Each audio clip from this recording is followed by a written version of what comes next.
주일 4부 예배를 하나님께 드리겠습니다.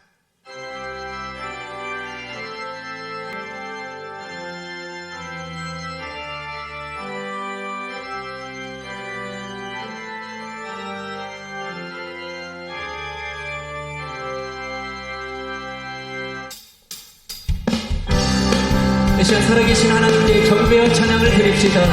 갇힌 자를 푸시고 상한 자를 고치시는 살아계신 하나님께 감사와 찬양을 드립시다. 나와서 찬양해, 사랑해 주신 주 찬양해, 사랑해 우리 주님 생명 주셨네. 소리쳐 찬양해, 기쁨을 주시는 우리 왕 찬양이 제사 드리며 주님께 경배해. 나와서 찬양해, 찬양해, 찬양해 주님, 찬양해 주님 우리 왕.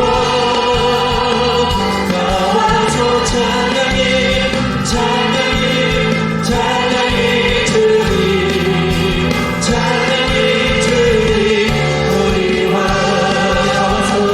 나와서 찬양해, 사랑해 주신 주 찬양해, 사랑해 우리 주님 생명 주셨네, 생명 주셨네.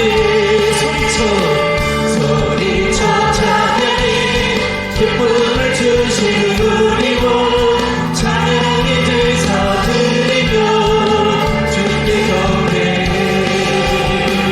나와서 찬양해, 찬양해, 찬양해 주님, 찬양해 주님 우리 왕.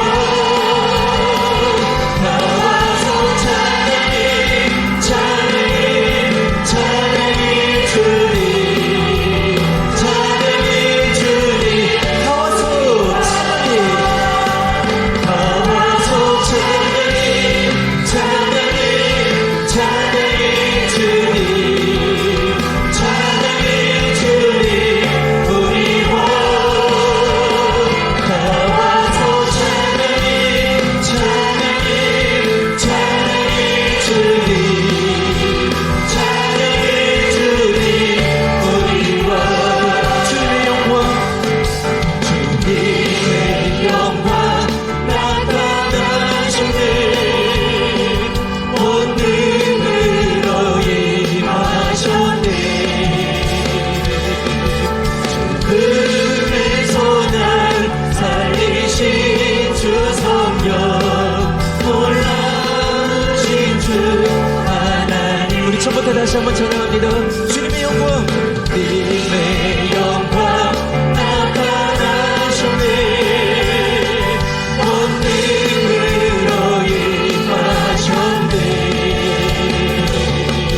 죽음에서 날 살리신 주 성령, 놀라우신 주 하나님. 우리 형제님부터 찬양할까요? 할렐루야 주의 나라가, 할렐루야 임하소서. 복된 되리 나를 선포하리, 사랑의 왕 예수 주의 나라 임하. 할렐루야 주의 나라가, 할렐루야 주의 나라가, 할렐루야 임하소서.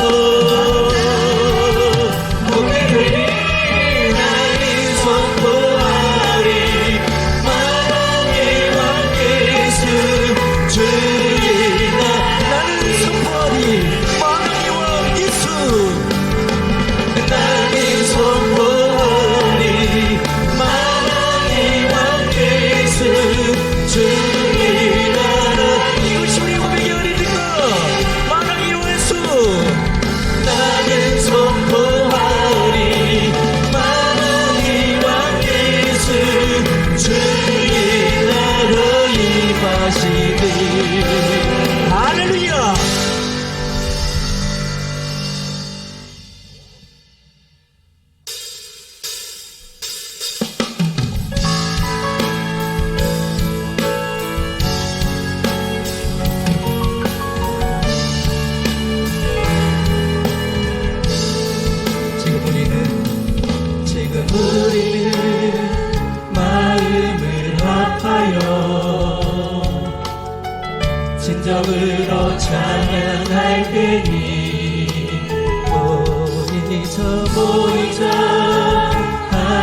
되자.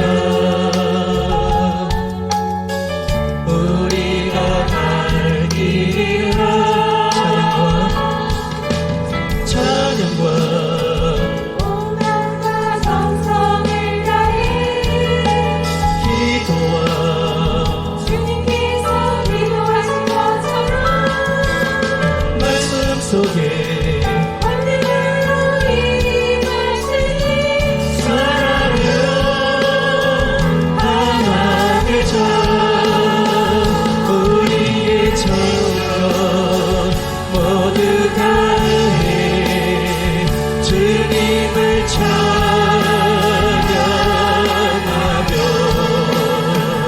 온 세상에 주의 사랑 전하리라. 일어나 새벽을 깨우리라. 일어나 새벽을 깨우리라. 지금 너희가 기도할 때이니 일어나 새벽을 깨우리라. 내가 너희와 함께 하리라. 지금 우리가 하나님 의지하고 담대히 나갈 때니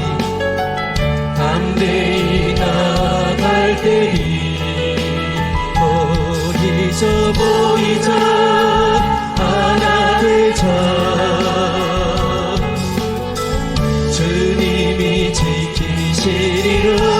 찬양과 오만과 정성을 다해 기도와 주님께서 기도하신 것처럼 말씀 속에 권능으로 임하시니 사랑으로 하나 되자. 우리의 생명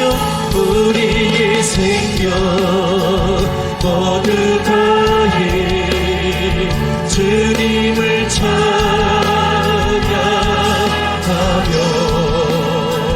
온 세상에 주의 사랑 전하리라.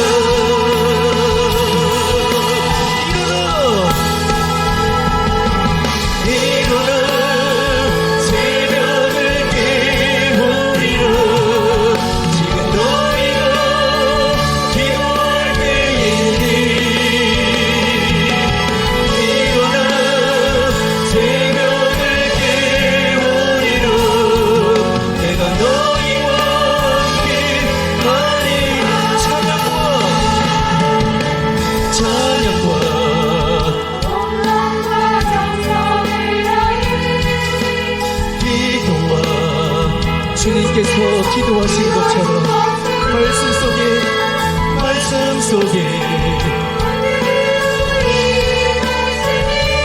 사랑으로 하나 되자. 우리의 생명 모두 다해 주님을 찬양하며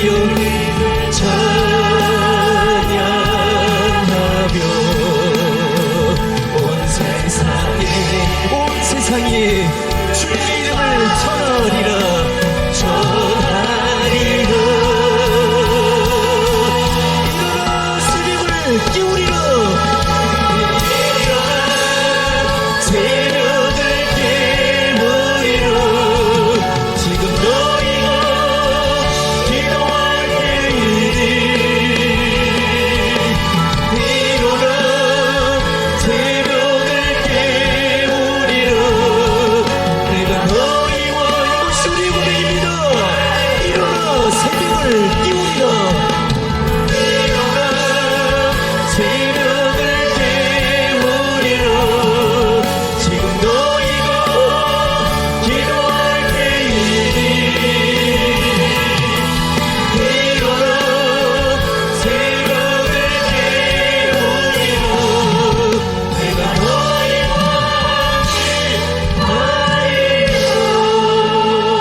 하나님 말씀은 요한계시록 22장 19절에서 21절까지 말씀입니다. 신약성경 423페이지입니다. 요한계시록 22장 19절부터 21절까지 말씀 제가 봉독하겠습니다. 만일 누구든지 이 두루마리의 예언의 말씀에서 제하여 버리면 하나님이 이 두루마리에 기록된 생명나무와 및 거룩한 성의 참여함을 제하여 버리시리라. 이것들을 증언하시는 이가 이르시되 내가 진실로 속히 오리라 하시거늘 아멘. 주 예수여 오시옵소서. 주 예수의 은혜가 모든 자들에게 있을지어다. 아멘. 아멘. 자, 오늘은 본문 말씀을 중심으로 해서 성경 예언의 마지막 장에 대해서 말씀드리도록 하겠습니다. 이 성경은 창조주 하나님의 이 구원 계획을 우리 인생들이 눈으로 볼 수 있도록 기록한 그런 예언의 책입니다. 성경은 예수님이 오시기 전 1500년 전부터 기록되기 시작해서 예수님이 오신 후 약 100년까지 약 1600년 동안 구약 39권 또 신약 27권이 완성이 됐습니다. 각자 다른 시대에 또 다른 장소에서 40여 명의 다른 사람들에 의해서 1600년 동안 기록이 되었지만은 그 성경의 가장 중심적인 주제는 한결같이 메시아는 구원자라는 뜻인데, 메시아 즉 예수 그리스도를 통한 하나님의 구원 계획에 대한 그러한 말씀이었습니다. 이 성경의 마지막 책이 요한계시록이고 요한계시록의 마지막이 22장인데 오늘 읽은 요한계시록 22장의 이 마지막 예언, 하나님의 구원 계획은 바로 우리의 메시아가 되시고 구원자가 되시는 예수님이 다시 오신다 하는 재림에 대한 예언의 말씀입니다. 우리가 한 번 더 보겠어요. 계시록 22장 19절에 보면 만일 누구든지 이 두루마리의 예언의 말씀에서 제하여 버리면, 이 하나님의 성경은 하나님의 구원 계획을 눈으로 보게 기록해 놨는데 이 예언의 말씀을 더하거나 빼거나 이렇게 하면 하나님이 두루마리에 기록된 생명나무 및 거룩한 성에 참여하지 못하게 하겠다. 여기서 생명나무는 바로 영생의 열매를 얻게 되는 그런 나무인데 그 생명나무 열매도 못 먹게 하고 또 거룩한 성에 입성하지 못하게 하겠다. 즉 이 예언의 말씀, 하나님의 구원 계획에 대한 말씀을 더하든지 빼면 결국 하나님의 구원의 완성, 구원의 도성에 들어갈 수가 없다는 거예요. 그래 20절에 보면 이것들을 증언하신 이가 이르시되 내가 진실로 속히 오겠다. 다시 오겠다는 거예요. 그래서 사실은 하나님의 구원 계획의 마지막 장, 성경은 구원 계획에 대한 예언의 책인데 그 예언의 책의 마지막 장의 마지막 나은 예언은 He's coming again. 그분이 다시 오신다는 거예요.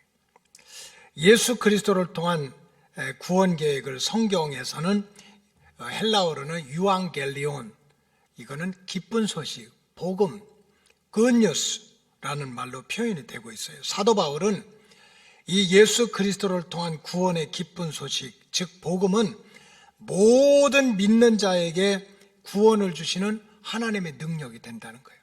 내가 구원받고 죄사함 받고 영생을 얻는 게 내 능력이 아니야. 그 복음을 믿음으로 말미암아 하나님의 능력으로 구원을 받는다는 거예요. 로마서 1장 16절에 보면 이렇게 나와 있어요. 내가 복음을 부끄러워하지 않는다. 내가 예수 믿고 교회 다니고 성경책 끼고 다니고 여러분 부끄러워요?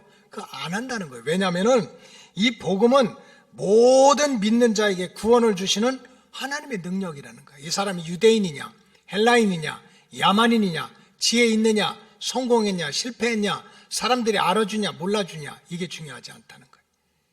예수 그리스도를 통한 구원의 기쁜 소식을 듣고 믿는 자에게는 하나님께서 구원의 길을 열어준다는 거예요. 그러니까 우리 사람들끼리 정죄하고 판단하고 이 사람은 되고 이 사람은 안 되고 이래서는 안 된다는 거예요. 그래서 사도 바울은 복음, 예수 그리스도를 통한 구원의 기쁜 소식이 모든 인생들을 구원할 수 있다는 거예요. 그러면서 또 사도 바울은 뭐라고 하냐면은 구원을 위해서 다른 복음, 우리 인간이 어떻게 죄로부터 구원받고 죽음으로부터 구원받고 악한 마귀 사탄으로부터 구원받고 하는 굿뉴스, 기쁜 소식이 다른 데는 없다는 거예요. 다른 복음은 없다. 그래서 갈라디아서 1장에 보면 다른 복음은 없다. 우리를 기쁘게 하는 구원의 기쁜 소식은 없다는 거예요. 다만 어떤 사람들이 너희를 교란하여 그리스도의 복음을 변질시키려고 하는 것뿐이다. 8절 그러나 우리나 혹은 하늘로부터 온 천사라도 우리가 너희에게 전한 복음, 그게 뭡니까? 하나님의 구원 계획 속에 들어있는 예수 그리스도를 통해 가지고 우리의 영을, 우리의 육체를, 우리의 혼을 구하려고 하는 이 기쁜 소식 외에는 없고, 이 복음 외에 다른 복음을 전하면 어떻게 된다는 거예요? 8절에 보니까 저주를 받는다. 저주를 받는다. 너희에게 전한 복음 외에 다른 복음을 전하면 저주를 받을지어다 그랬어요. 즉 예수 그리스도를 통한 구원의 기쁜 소식. 지금 세상은 말할 것도 없고요. 성경 들고 다니면서 교회 다니면서 택한 백성들을 미혹하는데 내가 감람나무야, 내가 이긴 자야, 내가 두 증인이야, 내가 보혜사야, 그러니까 나를 따라야 돼. 이런 다른 복음을 전하는 거에 미혹당해가지고 끌려다니는 사람들이 얼마나 많아. 그렇게 다른 복음을 전하든지 다른 복음을 붙잡은 자들은 생명나무 열매를 못 먹고 거룩한 성에 못 들어갈 뿐만 아니라 하나님께로부터 저주를 받는다는 거예요. 세상에 성경 들고 다니고 교회 다니고 나름대로 충성했다고 하면서 하나님이 내가 너를 curse, 아주 그냥 신앙의 대를 자르고 육체의 대를 잘라가지고 너를 심판하겠다, 이러면 얼마나 억울한 일이겠어요. 그렇기 때문에 우리가 정말 세상에 내가 어떤 조건과 환경 속에서도 예수 그리스도를 통한 이 구원의 기쁜 소식, 이게 하나님의 구원 계획의 마지막인데, 이 예수 그리스도를 통한 구원의 기쁜 소식, 이거를 붙들고 믿음 생활을 해야 되는 거예요. 근데 바울의 가르침대로 하나님의 구원 계획은 오직 예수 그리스도를 통해서만 완성이 됐는데, 예수 그리스도를 통한 구원의 사역은 여러 가지 단계를, 과정을 겪게 됩니다. 그 첫째가 성육신의 단계입니다. 원래 예수님은 하나님과 본체셨어요. 근데 인생들이 살아가는 불쌍한 모습, 아픈 모습, 죄짓고 멸망하는 것을 보고 안 됐다, 불쌍하다, 그러질 않았어요. 요한복음 1장에 나오는 것처럼 그 하나님이 육신에 대해서 이 땅에 오신 거예요. 그걸 로고스라고 그래요. 성육신이라고 그래요. 그러니까 하나님이 아들의 모습으로 육신의 몸을 입고 세상에 오는 단계가 있었고, 그 다음에는 세상에서 예수님이 그걸 공생애라고 해요. 실제적으로 우리 영과 육과 혼을 구원하기 위해서 병도 고치고 귀신도 쫓아내고 풍랑도 잔잔케 하고 또 일 못하는 사람 또 손을 고쳐줘가지고 일도 하게 하고, 그러한 공생애, 가르치고 고쳐주고 먹여주고 하는 공생애, 천국의 비밀을 알려주고 하는 공생의 과정이 있었고, 그 다음에 네 번째 단계는 인생들의 죄 문제를 해결하기 위한 속죄의 단계가 있습니다. 마치 어린 양이 피를 흘리는 것처럼 예수님이 십자가에 달려서 어린 양처럼 피를 흘리고 죽으시는 거예요. 이게 속죄야. 죽으시고 부활하셨다가 승천하시는 속죄의 과정이 있었어요. 그리고 마지막 구원의 단계로 남아있는 것은 다시 오시겠다는 약속의 말씀을 주신 거예요. 성육신 하시고 공생애를 사시고 십자가를 통한 죄사함의 역사를 이루신 다음에 하늘로 올라가시고서는 예수님께서 마지막으로 내가 다시 오겠다 하는 이런 재림의 약속의 말씀을 주셨습니다. 즉 성경은 하나님의 구원 계획에 대한 예언의 책인데, 이 예언의 책의 마지막 단계는 바로 우리의 구원자가 되는 예수님이 He's coming again, 다시 오신다 하는 재림의 복음입니다. 따라서 택함받은 백성들이 이 성경에 예언된 하나님의 구원의 은총을 온전히 이루려면 예수님의 과거의 역사, 2000년 전에 오셔가지고 육신이 되셨고 병을 고쳤고 귀신을 쫓아냈고 2000년 전에 풍랑을 잔잔케 하고 나의 죄를 위해서 2000년 전에 돌아가셨대, 부활하셨대, 이런 초림의 복음에만 붙들려 있어서는 안 된다는 거예요. 그거는 하나님의 구원 계획 중에서 지나간 과거요. 앞으로 이루어질 미래적인 사건이 있다고. 그게 바로 예수님이 다시 오셔서 천년왕국을 이루고 새하늘과 새 땅을 이룬다는 거예요.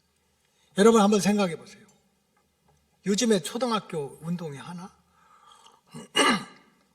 오늘 목사님 엄청 기뻐요. 왜냐하면 또 새롭게 찬양팀들이 다 이렇게 구성이 돼가지고 세계적인 그러한 찬양 사역자들이 오디션을 통과해가지고 이렇게 또 찬양 사역을 감당하니까 얼마나 좋아. 근데 여러분들 자녀들이 혹시 학교에서 운동회를 하는데 뭐 달리기를 하잖아요. 4명이 뛰어 5명이 뛰어. 그래서 열심히 뛰어서 막 땀을 흘리고 열심히 뛰고 여기가 이제 결승선이 있어. 우리 아들이 1등이야. 1등으로 가다가 결승선 앞에 딱 보고 한 5m 남겨놓고 안 뛰어. 그리고 뒤만 돌아다 봐. 내가 1등 했다고. 부모님 속이 터져요. 터져 문드러져. 1등이냐 2등이냐가 중요하지 않지. 결국은 이 결승선을 통과를 해야지. 완주를 해야지. 마라톤이 42.195km인데 내가 뭐 몇백 명 중에 뭐 1등하고 10등하고 그게 무슨 의미가 있어요. 끝에 가서 통과하지 않으면, 그 과정을 겪지 않으면 지금까지 수고가 헛수고인 거예요. 지금 많은 기독교인들이, 그리스도인들이 초림의 복음하면 붙들려 있는 거예요. 설교도 그렇고 성경 공부도 그렇고 예수님이 누구냐, 2000년 전에 오셨고 유대 땅 베들레헴에 오셨고 병 고치고 귀신 쫓아내고 풍랑 잔잔케 하고 막 좋은 일도 많이 하셨고 오병이어도 했고 다 옛날 얘기야. 잘못됐다는 게 아니야. 그거 믿어야 돼. 그러나 하나님의 구원 계획의 완성은 2000년 전에 예수님이 초림의 복음으로 우리를 위해서 이런 희생을 하셨다는 것이 아니라 다시 오셔서 그분이 천년왕국과 새하늘과 새 땅을 이룰 때 하나님의 구원 계획이 완성이 되는 거예요. 그럼 우리가 어떻게 돼야 돼요? 이 마지막 하나님의 구원 계획, 이 마지막 단계를 우리가 통과해야 되는 거예요. 이 마지막 단계를 통과하는 게 바로 재림의 복음입니다. 재림 신앙이에요. 그래야 이 예수님이 다시 오신다는 이 재림의 복음을 우리가 통과해야 들림도 받고 천년왕국에도 들어가고 새하늘과 새 땅을 이루는 거예요. 내가 10년 동안 20년 동안 목사로, 장로로, 집사로, 권사로, 교사로, 속장으로 열심히 달려왔어. 남들보다 1등으로 달려왔어. 근데 예수님의 재림에 관심이 없어. 예수님이 다시 오신다는 이 하나님의 마지막 구원 계획에 대해서 신경을 안 써. 그건 뭡니까? 1등으로 달려오다가 결승선 앞에서 지난 과거를 돌아보는 애들하고 똑같은 거예요. 근데 정말 위험한 것은 이 교회가 세속화되면서, 세속화라고 하는 것은 뭡니까? 세상의 물결이 스며든다는 거예요. 스며든다. 세상의 사상, 세상의 철학, 세상의 지식, 세상의 방법이 들어오는 것을 세속화라고 그래요. 교회가 세속화되면서 사실은 이 영적으로 크게 두 가지의 문제가 생겼는데, 하나는 뭐냐면은 신본주의 신앙이 인본주의 신앙으로 변질이 된 거예요. 신본주의라고 하는 것은 뭡니까? 모든 것, 창조하신 분도 하나님이고, 알파도 하나님이고, 오메가도 하나님이야. 구원하실 분도 하나님이야. 심판하실 분도 하나님이야. 내 인간의 생사화복을 주관하시는 하나님이야. 그러니까는 이 신본주의 신앙이라고 하는 것은 God-centered faith는 하나님 중심으로, 하나님 우선순위로 살아. 왜 옛날 믿음의 조상들이 막 새벽 기도하고 금식 기도하고 철야 기도했어요? 왜? 하나님이 주권자니까. 그분 중심으로 살아. 그분 목적 삼고 살아야 되니까. 이게 신본주의야. 신본주의. 구원자도 하나님이고 심판자도 하나님이니까 그저 먼저 그의 나라와 의를 구하는 게 바른 일이고, 먹든지 마시든지 이거 하나님이 기뻐하실까, 이걸 생각하는 게 신본주의야. 그런데 세속화가 되면서 신본주의 신앙이 인본주의로 바뀌게 됐어요. 교회 안 다니는 거 아니야. 성경 안 들고 다니는 거 아니야. 예배 안 드리는 거 아니야. 근데 마음의 생각과 중심이 인본주의, Human Centered Faith, 인간이 중심이 되는 신앙으로 변질이 되어 있다는 거예요. 사람의 마음, 사람의 생각, 사람의 혼, 이것이 우선순위가 되는 게 인본주의예요. 여러분,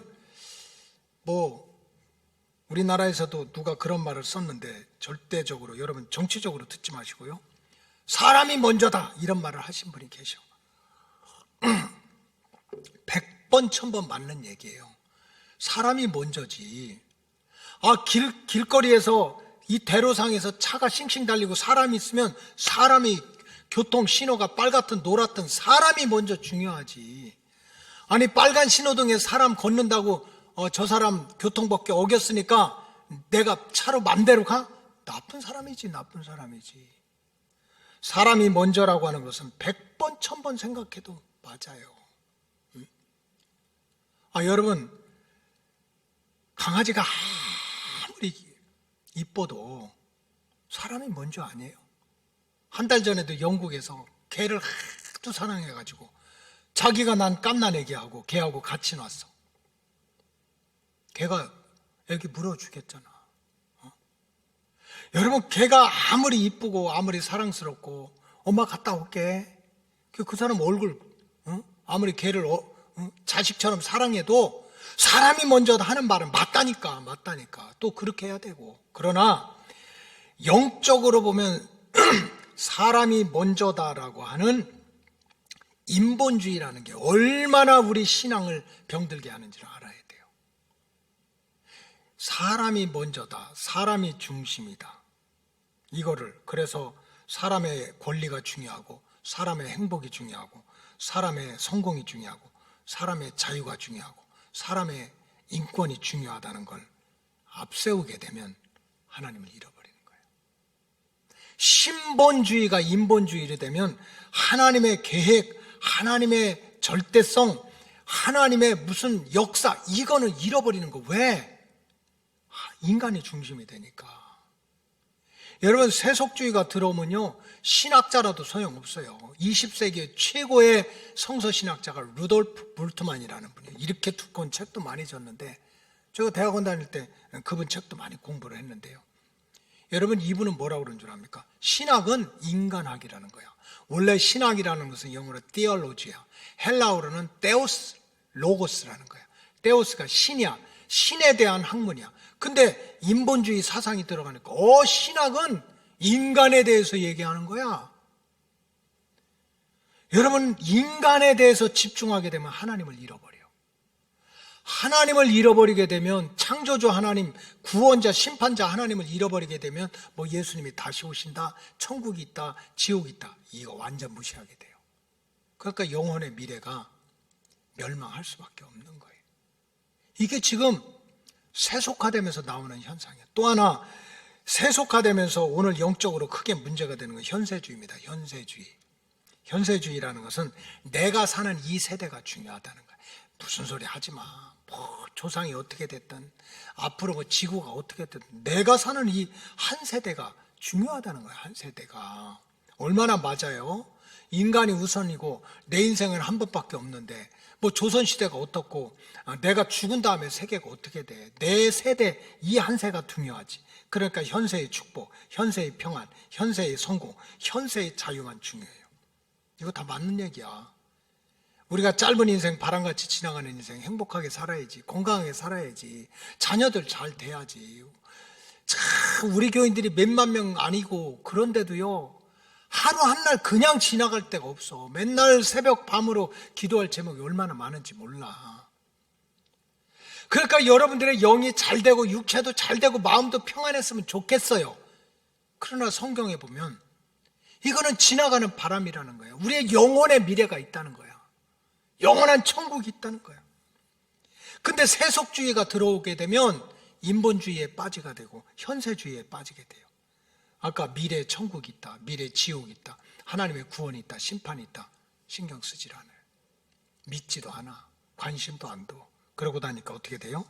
결국 영혼의 미래가 닫혀서 영원한 멸망길로 떨어질 수밖에 없는 거예요.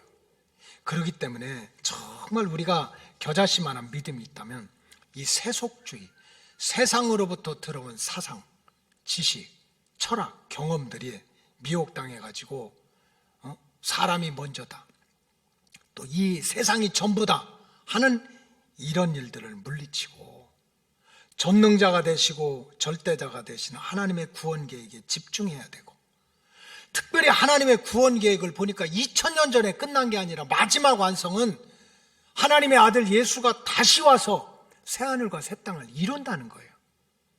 그럼 역사는 지나갔지만 다가올 미래는 준비해야 될 거 아닙니까? 그래서 우리의 신앙의 기초와 우리 신앙의 뿌리가 재림의 복음에 묶여 있어야 돼요. 재림의 신앙 위에 내 믿음의 집을 쳐야 돼요. 여러분, 왜 택함받은 백성들이 재림의 복음에 신앙의 초점을 맞추면서 믿음 생활을 해야 되느냐, 여러 가지가 있는데, 그 첫째는요, 이 세상의 흐름이 내가 이해를 하든 이해하지 못하든 인정하든 인정하지 않든 이 세상의 흐름이 하나님의 구원 계획의 마지막 단계에 일어날 예언들하고 너무나 100% 맞아떨어지게 이 세상이 돌아가고 있는 거예요. 제가 두 가지만 얘기하겠습니다. 앞으로 제자 훈련 때 다 하겠지만, 첫째는 단일 세계 정부 운동하고, 또 하나는 베리칩이라고 해서 우리 인체에 심는 칩에 대해서 말씀드리겠어요. 지금 세상에는 한 300년 전부터 세계 단일 정부를 꿈꾸는 그런 운동이 우리도 모르게 민족과 국가를 초월해서 엘리트층들 가운데서 이 비밀 결사가 이루어졌어요. 대표적으로 1717년에 영국에서 시작된, 여러분들 아마 청년들, 젊은이들 알을 거야, 프리메이슨이라고 하는 단체예요. 이것이 아주 엘리트층으로 구성된 비밀 결사 단체가 있고, 또 하나는 1776년에 예수회는 천주교에서 떨어져 나온 수도사들의 모임이 조직한 일루미나이트, 이게 광명회라는 거예요. 빛을 세상에 쏘아준다는 거예요. 근데 그 빛을 루시퍼, 여러분 루시퍼는요 광명의 천사 같지만 사실은 마귀야. 하나님을 믿고 수도사라는 사람들이 마귀의 영을 받아가지고 세상을 통치하겠다는 거예요. 그런데 이런 프리메이슨 운동이라든지 일루미나티의 이 단체에 속한 엘리트들의 공통점이 있습니다. 그것은 세계의 정치와, 정치처럼 중요한 게 어디가 있어요? 민주주의가 한순간에 공산주의로 바뀌면 우리 인간의 운명이 완전히 바뀌잖아. 먹고 사는 문제, 경제처럼 중요한 게 어디 있어? 경제 잘못하면 대통령도 붙었다 떨어졌다 하잖아요. 종교, 인간의 정신세계를 지배하는 게 종교예요. 그러니까 프리메이슨이나 일루미나티 같은 경우는 이 세계의 정치와 경제와 종교, 이 세 가지를 통합해가지고 지금 국가들이, 민족들이 자꾸 싸우는 게, 국가가 40-50개 되는 국가가, 민족이 서로 갈라져서 언어가 다르고 화폐가 다르고 국경이 다르니까 이렇게 싸운다는 거예요. 그게 사실은 유럽연합이라든지 국제연합이라든지 이런 것의 밑바닥에 보면 프리메이슨이나 일루미나티의 그런 주역들이 그 밑에서 그 작업을 하고 있는 거예요. 세계를 통합해서 하나의 질서를, 하나의 정부를 만들자는 거예요. 그래서 그 사람들이 주장하는 것은 New World Order예요. 새로운 세상의 질서를 만들겠다. 여러분, 이게 얼마나 영적으로 도전입니까? 이 세상의 질서는 창조주 하나님에 따라서 만들어지고 소멸되는 게, 이게 하나님의 질서예요. 근데 그 질서를 깨고 인간들이 하나의 정부를 만들어서 인간 세상을 통치하면서 신세계 질서를 만들겠다는 거예요. 이렇게 인간이 세상 단일 정부를 만들어서 온 세상을 통치하겠다는 그 사상, 그 모습이 정확하게 요한계시록, 하나님의 구원의 마지막 장인 요한계시록에 예언이 되어 있어요. 그게 누굽니까? 저 그리스도야. 세계 단일 정부를 만들어서 통치하자는 그 단어만 다를 뿐이지, 요한계시록 13장 1절이 이렇게 나와 있어요. 내가 보니 바다에서 한 짐승이 나온다. 바다는 세상이야. 짐승이 나오는데 뿔이 10이래요. 여러분, 뿔 하나만 돼도 얼마나 무서운데. 머리가 7이고 머리가 7개나 달렸어. 그리고 그 뿔에는 10왕관이 붙어 있어. 세상의 왕권을 다 바다에서 나온 짐승, 이게 적그리스도거든요. 이 적그리스도가 그 머리에 신성을 모독하는 이름을 붙이고, 또 5절에 보면 짐승이 적그리스도인데 과장되고 신성 모독을 하는 말을 하고 42달 동안, 이게 이제 나중에 대환란 시대에 처음에는 막 정치로 통합하자, 경제로 통합하자, 종교를 통합하자. 오늘 저녁에는 큰 음료, 요한계시록 17장, 이 종교 통합이 얼마나 막 WCC든지 천주교 운동이 얼마나 위험하다는 걸 내가 말씀을 드릴 거예요. 그러니까 우리 싸우지 마, 사이좋게 지내야 될 거 아니야. 해가지고 막 정치를 통합하고 경제를 통합하고 종교를 통합한 다음에 바다에서 나온 짐승이 하나님의 자리에 올라가서 7절에 보면 권세를 받아서 성도들을 싸우고 성도들을 죽이고 각 족속과 방언과 나라를 통치한다는 거예요. 여러분, 이게 적그리스도인데 300년 전부터 프리메이슨이나 일루미나티 세력들이 세계를 단일 정부로 만든다는 그거와 똑같이 떨어지는 거예요. 다 통일해가지고. 결국 단일 세계 정부 통치자는 바다에서 나온 짐승 적그리스도와 그 신분 역할이 정확하게 일치하는 거예요. 그러니까 우리도 모르는 사이에 세상은 하나님이 마지막 때는 이런 일이 있다는 것이 지금 흘러가고 있는 거예요. 또 하나는 뭡니까? 여러분들이 다 들어서 알고 있지만 베리칩의 문제예요. 베리칩은 요한계시록에 나오는 짐승의 표와 똑같이 일치하는 겁니다. 베리칩이 뭡니까? 이제 그냥 그 조그마한 그 신소재에 모든 정보가 다 들어가. 그 칩 안에는 사람에 대한 이름, 성명, 출생, 장소, 면허증, 거래은행, 재산, 건강에 대한 게 이제 다 들어가. 앞으로 이 베리칩이 하면 잘 해가지고 우리 몸 안에 이렇게 그걸 해놓으면 병원에 안 가도 돼요. 왜냐하면 이 베리칩에 이제 의료 네트워킹까지 이렇게 다 연결이 되면 내 오장육부가 어디가 이상이 있다면 바로 얘가 알려줘, 저쪽으로. 그럼 병원에서 또 나를 어디로 가라, 어떻게 가라. 굉장히 편리한 것 같지. 근데 어떻게 됩니까? 이런 자기에 대한 모든 정보가 어떤 기관, 어떤 국가, 어떤 단일 정부에 이게 이렇게 들어가게 되면 이제 그다음부터는 내가 어디서 무엇 하는지 다 통제를 받는 거예요. 이번에 코로나19 사태 때 19 사태를 경험하면서 그런 적이 있잖아요. 사실 14일 동안 집안에서 있는다는 게 얼마나 불편해. 그러니까 어떤 사람은 휴대폰에 거기가 이제 앱이 설치가 돼가지고 내가 움직이는 게 보여야 되니까 힘드니까 이거를 책상에다 놓고 가만히 두고 왔다 갔다 하니까 금방 전화 오더래. 왜 휴대폰이 안 움직이냐? 어떻게 맨날 움직이고 들고 다녀? 너 혹시 휴대폰 놓고 밖에 나간 거 아니냐? 그렇게 전화가 온다는 거예요. 통제가 되는 거예요. 이거 지금 몸 안에 들어와 있지도 않아. 그냥 나와 관계된 이 디바이스라고 하는데 이거 하나가 내 행동 반경을 통제하는 거예요. 이번에 경상도에서 어떤 단체라고는 말씀을 못 드리지만은 이제 모임을 했는데 거기서 코로나19가 집단적으로 퍼졌어요. 그러면 그 스스로 가가지고 검사를 받고 자기를 위해서도 남도 위해서도 해야 될 거 아니야. 근데 왜 도망다녀? 왜 안 받아? 그러니까 이틀 전에 발표해 보니까 기관에서 휴대폰을 가지고 위치 추적을 하겠다. 그렇게 뉴스에 나오더라고. 여러분 지금 우리가 가지고 있는 휴대폰 옛날 구닥다리 말고는 내가 어디로 언제 돌아다니는 게 다 동선이 나오잖아요. 이게 굉장히 편리한 것 같은데 이제 어떤 세력이 지배를 하게 되면 통치를 하게 되는 거예요. 그런데 이런 것들이 사실은 요한계시록 하나님의 구원 계획의 마지막 단계, 마지막 과정에 보면 짐승의 표라는 것이 바로 그런 역할을 하는 거예요. 요한계시록 13장 16절에 보니까 그가 모든 자, 곧 작은 자나 큰 자나 부자나 가난한 자나 자유인이나 종들에게 그 오른손에나 이마에 표를 받게 하고 우리 몸 안에 집어넣어. 아니 몸 밖에 있는 그 기계 하나도 내가 움직이는 걸 다 통제하는데 몸 안에 집어넣으면 꼼짝 못하던 거지. 누구든지 이 표를 가진 자 외에는 사지도 못하고 팔지도 못하고 어떻게 살아? 그러니까 할 수 없이 칩을 다 박아야 돼. 들어가지도 못하고 나가지도 못하는. 그게 666이다 그랬어요. 하나님 구원 계획의 마지막 장에 보면은 적그리스도가 나타나가지고 세계를 하나로 통치한다는데 이게 지금 프리메이슨이나 일루미나티에 의해서 진행되고 있는 거예요. 그리고 하나님 구원 계획, 심판 계획의 마지막에 보면은 짐승의 표 몸에다가 낙인을 받아가지고 이거를 통제하는 세력이 있다는데 이게 바로 베리칩 아닙니까? 오늘날 개발되고 있는 베리칩이 계시록에 예언된 짐승의 표와 정확하게 일치하는 거예요.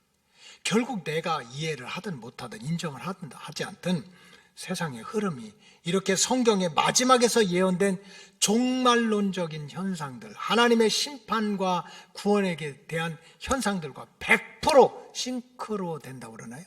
100% 일치하는 거야. 그러니까 택함 받은 백성은 나 옛날에 믿음 생활 어떻게 해서 예수님이 이렇게 위대하대, 초림의 복음, 과거의 복음에 붙들릴 게 아니라 내 인생의 앞에, 내 영혼의 미래에 남아있는 다시 오시는 예수님을 만날 준비를 우리가 하고 살아야 된다는 거예요. 그 재림의 복음에 내 신앙의 뿌리를 둬야 된다는 거예요. 무슨 현세를 무시하고 인간을 존중하지 말라는 얘기가 아니에요. 인간을 존중해야지. 현세가 중요하지. 그러나 우리는 영혼의 미래를 준비하려면 예수 재림의 복음을 온전히 붙들고 믿음 생활을 해야 된다. 왜냐하면 사실 예수님께서 이 땅에 사실 때 병도 고치고 귀신도 쫓아내고 풍랑도 잔잔케 하고 우리 참 아픈 마음을 위로해 주면서도 계속해서 사이사이 말씀하셨던 것은 I will be back이야. 내가 다시 오겠다는 거야. 재림이야. 마태복음 24장 30절 보세요. 그때 인자의 징조가 하늘에서 보이겠고 그때 땅의 모든 족속들이 통곡하며 그들이 인자가 구름을 타고 능력과 큰 영광으로 오는 것을 보리라. 다시 오겠다는 거예요. 요한복음 14장 1절에 보면 너희는 마음에 근심하지 말라. 하나님을 믿으니 또 나를 믿으라. 여러분 성공했다고 행복합니까? 좋은 학교 나왔다고 인생이 다 행복해요. 그렇지 않아. 우리는 걱정거리가 있어. 천석지기는 천가지 걱정, 만석지기는 만가지 걱정을 가지고 이 짧은 한 생에 바람같이 지나가는 생애를 살아. 근심거리가 많아. 그거 예수님 알아. 그래서 그걸 아시고 야 너희들 근심하는 거 맞지? 걱정하는 거 맞지? 그래도 무슨 얘기를 하십니까? 3절에 보면 가서 너희를 위하여 처소를 예비하면 내가 다시 와서 I'll be back 돌아올 거라는 거예요. He's coming again 다시 오실 거라는 거예요. 너희를 내게로 용접하여 나 있는 곳에 너희도 있게 하리라. 그래서 예수님이 많은 일을 하셨지만 마지막 하나님 구원 계획의 마지막 예수님의 마지막 구원의 완성은 내가 다시 와서 재림해서 그 구원을 완성시키겠다는 거예요. 예수님의 승천하실 때 낙심하고 절망하고 있던 제자들에게 천사들이 알려준 내용이 뭡니까? 사도행전 1장 11절에 보니까 갈릴리 사람들아 어찌해서 하늘을 쳐다보고 그렇게 황망해 하느냐. 너희 가운데서 하늘로 올려주신 이 예수는 하늘로 가심을 본 그대로 오시리라. 여러분 그래서 우리가 참 현세를 살아가면서 내 인생이 존중받지 못하고 쓰러지지 못하고 아니면 내 인생이 성공해서 박수받고 이것도 중요하지만 진짜 중요한 것은 내 영혼의 미래를 위해서는 하나님의 구원의 마지막 단계의 완성에 이르기 위해서는 예수님이 다시 오신다는 이 재림의 신앙의 토대 위에 내 믿음의 집을 지어가야 되는 거예요. 행악 잡고 그렇게 예수 믿는 사람 핍박하고 그렇게 괴롭혔던 바울이 부활하신 주님을 만나고 나서 돌팔매질을 당하고 억울한 일을 당하고 풍랑을 겪으면서도 목숨 걸고 전하고자 했던 메시지가 뭡니까? 그분이 다시 오신다는 거예요. 다시 오신다. 데살로니가전서 4장 16절에 보니까 주께서 호령과 천사장의 소리와 하나님의 나팔 소리로 친히 하늘로부터 강림하시리니 그리스도 안에서 죽은 자들이 먼저 일어나고 예수님 재림한다는 거예요. 그러면 주님 재림할 때 예수 안에서 믿음 생활 잘하던 사람들이 들림받는다. 휴거되고 공중으로 끌어올려지게 된다는 거예요. 그리해서 항상 주님과 함께 있게 된다. 재림의 복음이야. 그렇기 때문에 내가 하나님께서 결국은 이 세상과 우리 인생들의 마지막은 하나님이 구원의 계획을 완성시키는데 그 완성의 마지막 단계는 예수님의 재림이에요. 그럼 우리가 어떻게 됩니까? 내가 재림 신앙에 초점을 맞춰야 되는 거예요.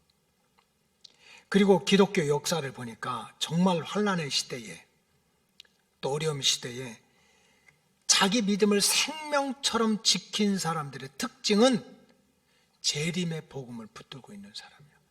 초대교회 막 돌팔매질을 당하고 십자가에 거꾸로 매달려 죽고 사자굴 속에 내던짐을 당하고 기독교 바게트 폴리캅 같은 교부는 나이가 80이 됐는데 장작더미 위에서 그냥 불타 죽으면서도 그 믿음을 지켰던 게 뭡니까? It's coming again. 그분이 다시 오실 거야. 예수님이 다시 오시니까 그동안 내가 억울하고 힘든 거 다 이거 알아주시고 다 갚아주실 거예요. 또 기독교인 중에 그렇게 성공하고 부여하고 그러면서도 그렇게 겸손하게 살고 그렇게 감사하게 사는 사람들을 보면 다른 게 아니야. 예수님이 다시 오시니까 교만 떨지 말고, 예수님 다시 오시니까 세상이 전부인 것처럼 살지 말자. 결국은 재림신앙이 환난 가운데도 그들을 갖다 견고하게 지켜주시고 세상적으로 잘 풀린 가운데도 교만하지 않도록 만들어주는 게 바로 재림신앙이었어요. 사람들에게 무시를 받고 천대를 받아도 주님을 향한 믿음과 사랑을 저버리지 않은 사람들은 보니까 바로 예수님이 다시 오셔서 내 눈물을 닦아주고 내 상처를 치유하고 내 믿음의 발자취를 보시고 하늘의 상급을 주실 거야 라는 재림의 복음을 붙들고 사는 성도들이 그 겨자씨만한 믿음을 가지고도 죄도 이기고 마귀도 이기고 세상 환난도 이기더라는 것입니다. 지금 우리가 사는 세상은 한마디로 말하면 영적인 위기의 시대입니다. 그 성경에서 마지막 하나님께서 이런 일이 있을 거다 하는 그것을 우리가 눈으로 보고 다 귀로 듣고 있는 세상 속에 살아가고 있어요. 이럴 때 택함받은 우리 로고스 가족들이 하나님한테 선택받은 거잖아요. 뭐 제가 잘나서 목사가 되고 뭐 여러분들이 잘나서 뭐 집사가 되고 권사가 되고 또 얘기해야지. 우리 찬양팀 너무 감사해. 여러분들이 너무 찬양을 잘해서 오디션 보고 그게 아니야. 하나님이 선택해서 하나님께 감사하고 찬양 드릴 수 있는 마음을 주셔서 이게 선택받은 은혜야. 이 선택받은 은혜를 뺏기지 않고 세상 물결, 세속주의 물결에 휩쓸리지 않고 악한 마귀 사탄과의 영적에서 승리해서 우리가 구원의 완성을 이루려면 그건 절대로 나에게서 오는 게 아니야. 하나님 구원 계획의 마지막 단계가 무엇인지 그거를 알고 바로 마지막 단계에 집중하고 그 마지막 단계에 신앙의 기초를 세워야 되는 거예요. 그게 뭡니까? 예수님 다시 오신다는 거예요. 다시 오신다. 이 재림의 복음입니다. 특별히 내일 새벽부터 토요일 새벽까지 5시 반에 신년 특별 새벽 기도회를 준비했어요. 근데 성전문이 닫혀가지고 너무 마음이 아파요. 그래서 영상으로 진행이 되는데 그럼에도 불구하고 정말 우리 지금 200여 가정 넘게 지금 영상을 보고 있는 여러분들이 성전문이 닫힌 이 영적 기갈의 시대에 우리가 어떻게 해야 됩니까? 정말 육신의 잠에 깨어서 이제 일주일 동안 하나님 구원 계획의 마지막 단계, 성경 예언의 마지막 단계가 어떻게 이루어지고 우리가 어떻게 준비해야 되고 하는 말씀을 성령님의 인도하심에 따라서 증거하게 될 텐데 육신의 잠에서 모두 깨어서 재림에 대해 복음에 대한 말씀도 듣고 또 재림 신앙을 잘 지켜가지고 영혼의 미래를 잘 준비해서 주님 다시 오실 때 바람아 산들아 구름아 나무야 날 가리워라. 부끄러워서 무서워서 그러지 말고 요한계시록 마지막 장 마지막 절처럼 내가 다시 오리라 그러니까 아멘 주 예수여 오시옵소서 이렇게 응답했던 것처럼 새벽의 영성을 깨워서 재림의 복음을 붙들고 다시 오시는 예수님을 다 맞이해서 구원의 완성을 이루시기를 주님의 이름으로 축복합니다. 기도하시겠습니다. 하나님 감사합니다.